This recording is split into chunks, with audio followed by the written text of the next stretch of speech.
Mesdames, Messieurs, bonjour. Je vous souhaite la bienvenue à notre résumé de stratégie trimestrielle. La troisième vague de Covid se propage dans le monde entier, mais sous la surface, la situation est en fait assez différente cette fois-ci. Les hospitalisations et les décès sont considérablement moindres. L'Italie est un bon exemple. Le nombre de nouveaux cas par jour, aujourd'hui, est assez semblable à la première vague en mars 2020, mais le nombre de décès par jour est plus de 10 fois inférieur. Avec une progression significative de la vaccination, des confinements stricts et généralisés sont heureusement de moins en moins probables. Si les indices PMI manufacturiers pourraient avoir atteint leur pic, ceux des services devraient donc rester fermes. Après une reprise aussi vigoureuse, le fait que les indicateurs avancés plafonnent est tout à fait normal et ne doit pas être interprété comme un signe que le cycle touche à sa fin. Il est très courant d'avoir des mini-cycles au cours d'une période d'expansion.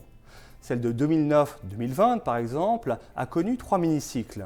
Nous assistons donc à la décélération de la croissance, mais toujours dans une période d'expansion qui devrait durer plusieurs années. De même que la Chine a mené la reprise, elle mène maintenant ce ralentissement économique temporaire. Cependant, la Banque populaire de Chine a toutefois déjà pris un virage plus accommodant, en réduisant les ratios de réserve de dépôt obligatoires pour les banques, ce qui devrait stimuler son économie. La conjugaison de pénurie, perturbations du côté de l'offre et une demande ferme continue de faire monter les prix des secteurs industriels et liés aux matières premières.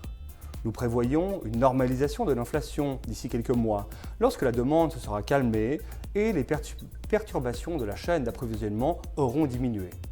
Certains prix de matières premières commencent déjà à fléchir, comme par exemple le minerai de fer, le bois pour la construction, mais aussi les mémoires semi-conducteurs DRAM. Bien que pour ce qui est des semi-conducteurs, les pénuries risquent toutefois de perdurer plusieurs années. Dans ce contexte d'inflation, associé à une croissance solide, certaines banques centrales émergentes ont commencé à relever leur taux d'intérêt. Et leurs homologues des pays développés s'apprêtent à procéder à un tapering, sans pour autant devenir restrictives. Malgré les inquiétudes du marché concernant ces taperings, il faudra des années avant que les taux d'intérêt plus élevés ne pèsent sur l'économie. Avant les récessions de 2000 et de 2008, les taux réels avaient augmenté de plus de 3%. Pour ce qui est de la dynamique des bénéfices, cette dynamique est toujours très forte dans toutes les régions. Pour l'indice MSCI Monde, les prévisions de croissance des bénéfices par action de 2021 sont passées en début d'année de 20% à 47% aujourd'hui. Pour 2022, les prévisions de croissance de ces bénéfices par action sont aussi fermes, autour de plus de 10% pour la plupart des marchés développés. Et ce chiffre devrait continuer et d'être revu à la hausse. Grâce à la forte génération de flux de trésorerie et une visibilité regagnée, un cycle d'augmentation des dividendes et de rachat d'actions s'amorce. Vu cette croissance des bénéfices, le risque lié aux valorisations n'est pas d'actualité à notre avis. En effet, les prévisions de bénéfices par action à 12 mois progressent plus rapidement que les cours des actions, ce qui fait baisser les ratios de valorisation.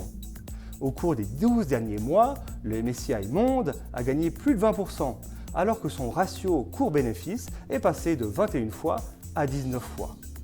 En conséquent, cet environnement de ralentissement temporaire est davantage propice aux corrections de marché. Mais ce ne signifie en aucun cas une fin de cycle et une récession à venir.